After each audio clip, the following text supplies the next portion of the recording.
बनते। प्रतिक्रमण के समापन पर हम तीसरा नमोत्थोणम आचार्य को समर्पित करते हैं। उसमें एक जगह आया है, धम्मवर चाउरंत चक्रवर्तीनम, कि आचार्य को धर्म चक्रवर्ती के रूप में निरूपित किया है। जिस दिन मुझे पावन गुरु दर्शन प्राप्त हुए,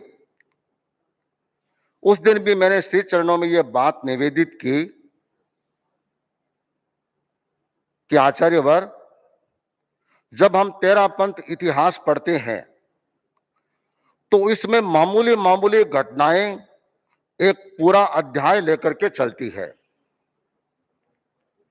जब भारमल स्वामी के जीवन को पढ़ा तो उसमें एक पूरे हेडिंग के साथ पूरा चैप्टर आता है, 2 पत्र, महाराणा के 2 पत्र। महाराणा ने भारमल स्वामी को निवेदन किया कि आप उदयपुर पधारें। पहला पत्र आया, दूसरा पत्र आया। भारमल स्वामी अवस्था के कारण, वृद्धावस्था के कारण नहीं पधार सके, किंतु हेमराज जी स्वामी आदि 13 संतों को वहां पर भिजवाया। महाराणा ने सुना है कि 11 बार वहां पर दर्शन किए। जब मैं आचार्यवर की ये पूरी यात्रा को देखता हूं और विज्ञप्ति आदि के माध्यम से पढ़ा, तो लगा कि शायद कोई भी ऐसा राज्य नहीं रहा होगा कि जहां सरकार ने राज्य अतिथि के रूप में आपको आमंत्रित नहीं किया हो। खाली 1-2 पत्रों ने एक पूरा चैप्टर बना दिया और इतनी इतनी राज्य सरकारों ने आपको राज्य अतिथि के रूप में सम्मानित किया। क्या यह कम गौरव की बात है? बीकानेर नरेश ने आचार्य श्री को बीकानेर चतुर्मास करने का अनुरोध किया और कहीं कहीं महाराजा राम सिंह जी जयाचार्य के पास आते, न जाने छोटे छोटे ऐसे कितने प्रसंग है। जयाचार्य के पास एक फादर विलियम दर्शन करने आया, उसका भी कितना जय सुजस में वर्णन है। और आचार्य वर्ग के पास मिलने वाले उन विशिष्ट व्यक्तियों की सूची बनाए तो मुनि विशुद्ध कुमार जी के लिए पूरा महाग्रंथ तैयार हो जाएगा। कोई भी ऐसा राज्य मेरे ध्यान में नहीं होगा कि जहां का कोई मुख्यमंत्री, गवर्नर वह नहीं आया हो, और ऐसा कोई क्षेत्र मेरी दृष्टि में शायद नहीं रहा होगा कि जहां का सांसद, विधायक, कलेक्टर, एसपी, एसडीएम, ये तो बड़े नाम है, और भी न जाने कितने कितने लोग आचार्य वर्ग के संपर्क में आए हैं, आचार्य वर्ग का मार्गदर्शन प्राप्त किया है, दर्शन किए हैं और प्रभावित हुए हैं। आचार्य वर्ग, आपकी यह यात्रा एक धर्म चक्रवर्ती के रूप में संपन्न हुई है और अभी भी चल रही है।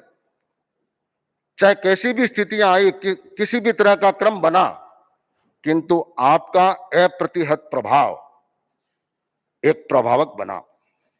हम महाप्रभावक आचार्यों के इतिहास को पढ़ते हैं, मुझे लगता है कि उन आचार्यों की श्रृंखला में आप भी एक महाप्रभावक आचार्य के रूप में हमारे इतिहास में रहेंगे। मैं ज्यादा लंबा न चलूं,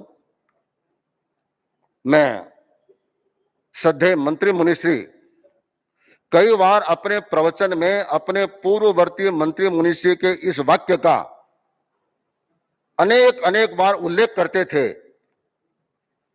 कि कोई आत्मा महाविद्या में केवल ज्ञानी बनने के लिए जा रही थी, थोड़ी सी कमी रह गई, और वह आत्मा भरत क्षेत्र में तेरा पंथ के आचार्य के रूप में हमें प्राप्त हो गई। गुरुदेव, आपकी थोड़ी बहुत कमी क्या रही क्या नहीं रही, यह आपका व्यक्तिगत मसला है, किंतु हमारा मसला हल हो गया कि हमें इस कलिकाल में, इस भरत क्षेत्र में हमें साक्षात महाविद्या प्राप्त हो गया। तो महापुरुषों की वाणी ऐसी वाणी नहीं होती है, एक गंभीर वाणी होती है।